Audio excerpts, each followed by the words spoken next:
Lastly, guys, let's go ahead and go over topic 5 for our podcast. Now, for the podcast to all the topics, I will probably end up cutting out each part 2 and making separate videos, so you don't have to watch the entire podcast to see different sections. But yeah, this is topic 5. This is our last topic for this podcast, and that is Magic the Gathering, and why I'm excited and why I think I will actually start playing Magic now. So I'm a fan of Angry Joe. I'm pretty sure most of you guys have heard of Angry Joe, at least a lot of you guys who are hearing this on YouTube. And yeah, he recently had a video. It's titled AJ Plays Magic the Gathering Arena, open beta now. And I heard about Magic before, heard about Magic the Gathering. I think I even had a Magic the Gathering. I want to say I had a game. I want to say I had maybe one of their games or a game that was similar to that, like back in the day. Maybe it was another game and I thought it was Magic, but I'm going to go back to my parents' house and look at that. But yeah, I was watching him play pretty much this open beta of this Magic the Gathering Arena. And I got to say, I'm actually thinking about getting to Magic. Now, I have played card games before. I've had Pokemon cards, even though I really didn't get into Pokemon, the card game, that much because the video game was so different. Like playing the old Pokemon games, like my Pokemon Yellow, it felt so different than the cards, and I had no idea how to play the card game, so I never really got into it too much. I had a whole bunch of cards. I think I still got them somewhere, probably in my new house, so I'm gonna definitely check on that. But yeah, I didn't really know how to play that too much. Outside of that, I was a big fan of the Yu-Gi-Oh. I used to be a huge fan. I used to play that a ton back in school, especially junior high and like early high school. I was a beast inside my school. I gained all the god cards by beating people. I had so many cool cards. Like, I ended up getting all the Exodia pieces too from beating people in matches. Like, oh man, I had so many cards, and I don't know why I end up selling my Yu-Gi-Oh cards. Thinking back, I wish I would have kept them. But yeah, I am a big fan of Yu-Gi-Oh. And I've heard about Magic too in the past, but I really never got into it too much. I didn't look at the rules. From seeing people play, like I have seen people play it before.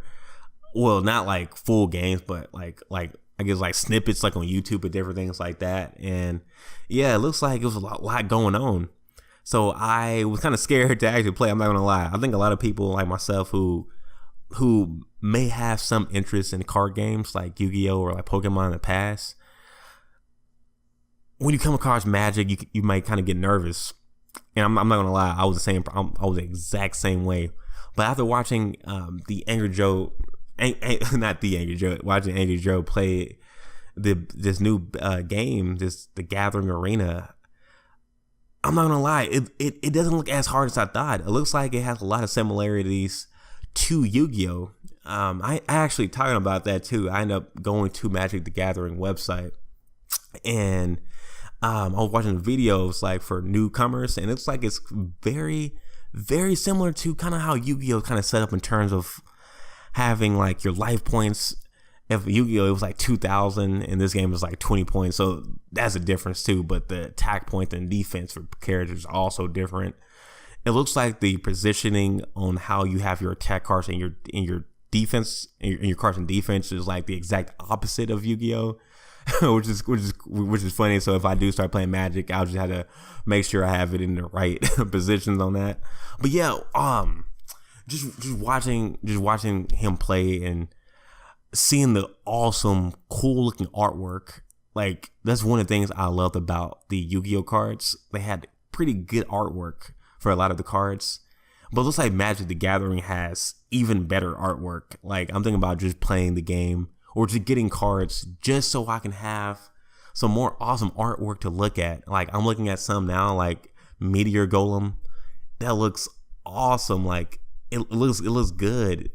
I'm looking at some of the other cards too. Like, there's so many different Magic cards out here, and they all look so look so beautiful. I'm not gonna lie.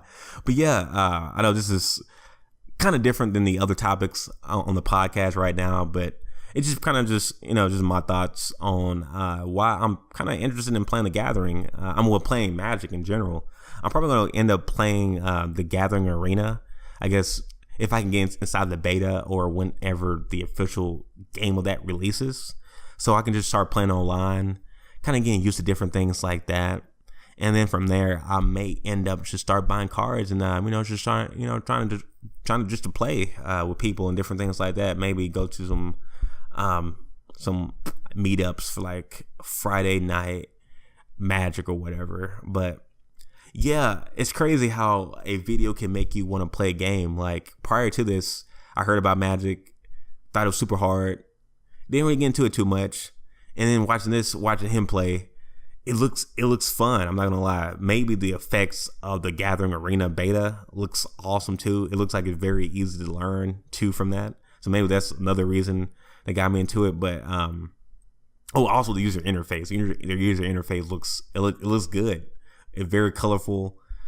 It looks like it's very clear on what to do. And I feel like if I played online a lot, I feel like I would then be able to play with like physical cards a lot.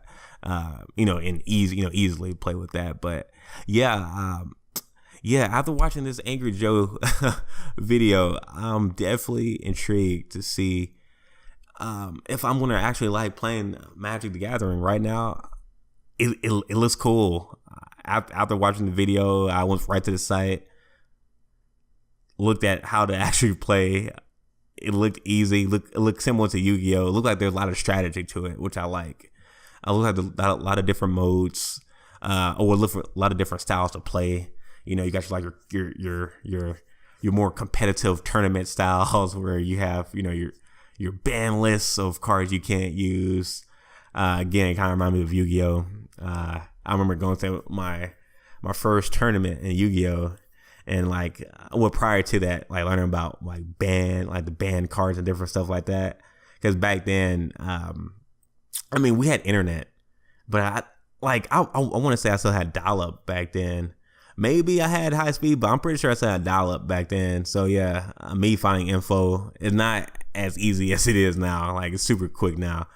But yeah, they kind of remind me of that. How you have your different styles of play. Like you can play with your friends using all the cards, for example. Like they had to have like technical terms for it. I completely forgot all the technical terms, but since I was a Yu-Gi-Oh player, I totally understand. Because when I used to play back in like junior high and like high school, yeah, we didn't have ban lists. You were able to use all your cards. I had like this sick sorcerer deck too, with the Black Magician, Black Magician Warlock, something like that. Like I had some awesome cards. I don't know why I sold those mugs, but if I do end up getting into Magic, I'm definitely not going to sell those cards because they look too freaking beautiful. I might just have to just have some posters of some Magic cards or something in my house. But yeah, I'm definitely intrigued on learning more about Magic. If you're watching this, or I guess if you're listening to this on a channel that actually has comments, and you are a fan of Magic or you play Magic, definitely let me know. Definitely let me know like the similarities that you have if you're a Yu-Gi-Oh fan as well, between the two games. Also, let me just let me know like how long it took you to learn how to play, and like the reasons you like the game. Because right now it looks fun. It looks like it has a ton of strategy, which I like, and beautiful artwork, and the community actually looks good. Like I was looking at different like the videos for Magic and looking at the different comment sections, and a lot of positivity, which I like. So yeah, guys, I'm definitely interested in getting into Magic. I might have to end up making a YouTube channel of my journey to the Magic world. But yeah, guys, that's the end of the podcast. First podcast. Hopefully it went well. Hope you guys enjoyed it. We talked about a lot of different topics. We talked about The Walking Dead last season to start off the podcast, and then we went to Fortnite Season 6. And then we went to the PlayStation Classic and the Nintendo 64 equivalent, which I think would be awesome. And then we went to Black Ops Blackout mode versus Fortnite, and how Fortnite will probably still remain supremacy in that field for now, since it's free. has that more comic fun feel. You can get a lot of casual fans and serious fans alike, whereas Blackout Mode is more probably for more serious and hardcore people. And it has a $60 price tag, so you get to go ahead and pay that before you can even play. However, we also have the anomaly, which is the Battlefield 5 Blackout Mode. I'm not Blackout Mode, Battle Royale mode. So we don't know how good that's going to be. I'm hoping it's going to be awesome. I'm hoping that you can destroy everything just like you can in multiplayer. If so, I think that one will probably take over for, Blackout Mode, but that's an anomaly right now. And then lastly, we went over Angry Joe, him playing Magic, and why that kind of got me excited. Yeah, just again, I wasn't really like, I did like card games. Again, I started out with Pokemon and then Yu-Gi-Oh! I was big on Yu-Gi-Oh! I was playing Yu-Gi-Oh! Like during the Blackwing era, it's kind of when my love of it kind of started going down. Like right after that, the Blackwings. But prior to that, I was a big fan. And I still am a fan today. I just don't play anymore. But yeah, I'm thinking about possibly getting into Magic. The community looks awesome. It looks like it's kind of similar setup to Yu-Gi-Oh! In terms of like the different stages of play. You know, like getting your card, your stage where you can place your monsters or whatever, and then your attack phase, and then your second main phase or whatever, and then your ending. I think that's cool. I think it's similar to that, and it has awesome artwork and different styles to play, which is awesome because I'm also a big chess fan too. So any game with strategy I like. But yeah, guys, that's the first podcast. Hope you guys enjoyed it. Hopefully it wasn't too long. But hopefully it was too long for you guys. But yeah, anyways, thanks for checking it out. And yeah, stay tuned for episode 2. Peace.